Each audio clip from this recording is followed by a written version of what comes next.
Fennodaki. Les femmes d'ici. Les femmes d'ici. Bonjour, Ambre. Bonjour Kim. Alors, je suis psychologue clinicienne à Valbonne et j'accompagne les familles, les enfants, les adolescents et les adultes aussi.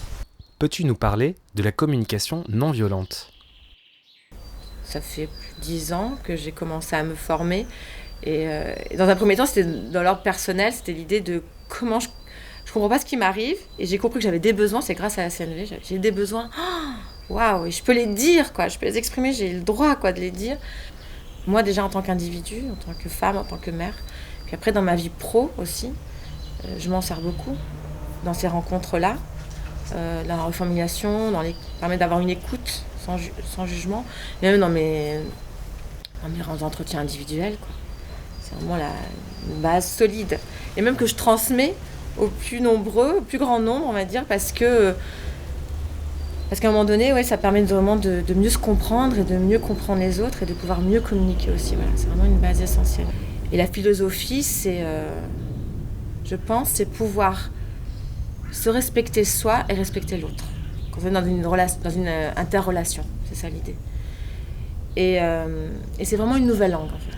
C'est tout simple. Quand je communique avec quelqu'un, c'est de communiquer sur les faits, sur des faits concrets. Ensuite, face à ces faits, dire comment je me sens. Le sentiment que j'ai identifié est toujours lié à un besoin.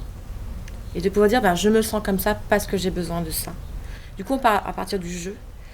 Et à partir de là, on peut faire une demande à l'autre. Une demande très spécifique. Voilà, quand je constate que j'ai une journée vraiment très éprouvante, je me sens épuisée. Parce que j'ai besoin de ressourcement. Et j'ai besoin de soutien. On peut faire une demande, soit à ses enfants, à son compagnon, est-ce que tu pourrais mettre la table ? Est-ce que tu pourrais préparer la salade ? Faire une demande très concrète. Ou simplement, on peut demander à l'autre, est-ce que tu peux me répéter ce que je viens de te dire ? Parce que vraiment, le besoin de reconnaissance et le besoin d'écoute, c'est un besoin essentiel. Peut-être qu'on n'a pas de demande concrète, mais on peut simplement demander à l'autre de nous dire ce qu'il nous a bien entendu et bien compris. Et là, ça peut déjà diminuer la tension émotionnelle. Mais si, dans notre intention, on est dans l'idée de je veux exiger ça de l'autre et je veux le faire changer, c'est foutu, ça sert à rien, c'est ridicule, ça n'a aucun sens. Il faut vraiment, la première étape, c'est dans son intention, c'est je me respecte, mais je respecte l'autre. Et j'accepte que l'autre, que je fais la demande, mais il peut me dire, mais moi, c'est pas mon moment et j'ai pas envie, quoi. Alors c'est compliqué, faut se dire, moi, j'ai super bien communiqué, puis l'autre, il n'entend pas ce que je suis en train de lui dire, il veut pas le faire, mais merde, quoi, à quoi ça sert tout ça ? Mais l'idée, c'est, ok, lui, c'est pas son moment, c'est pas maintenant. Ça amène un échange à ce moment-là. Et c'est quoi son besoin ? La communication non violente, elle a identifié des besoins qu'on a tous en commun, mais pas en même temps. Mais c'est le plus important, c'est pas tant les outils, c'est qu'est-ce qu'il y a à l'intérieur de moi, quoi. Où j'en suis, quelle est mon intention. Et ouais, ça prend du temps. Ouais, et puis qu'est-ce que je veux, quoi ? Est-ce que je veux faire changer l'autre ou j'ai envie de trouver un moyen d'aller ensemble, quoi, conjointement. Et puis d'écouter l'autre dans ses besoins.